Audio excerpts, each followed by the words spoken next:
Yes, indeed. Welcome to Birmingham.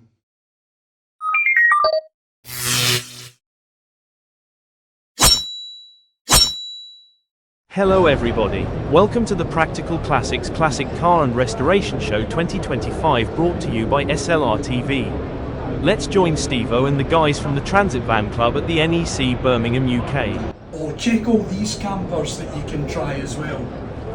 This is the 1973 Ford Transit Dormobile Freeway Camper, built as an SVO vehicle at Ford's Southampton plant in 1972, then converted by Martin Walters Dormobile. It was used by the company at shows to promote the freeway camper and appeared in a number of newspaper articles, magazines and brochures. At the time, Martin Walters was only known for building campers on VW and Bedford chassis. The company wanted to sell larger numbers of the best-selling Transit chassis. These were outselling both the other VW and Bedford, 10-1. In an effort to promote the new camper van, no expense was spared.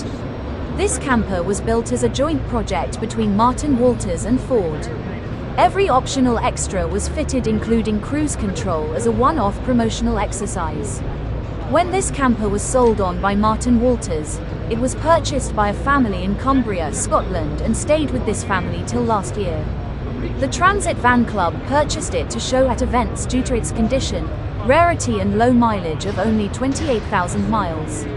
Information sourced in Ford's Denton Heritage Library provided information to confirm only 20 freeway transits were ever built with Dormobile, and of these, only 4 are known to survive today.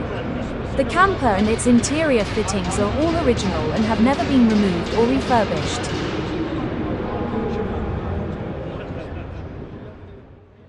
That's it from here at the NEC and the Transit Van Club. See ya.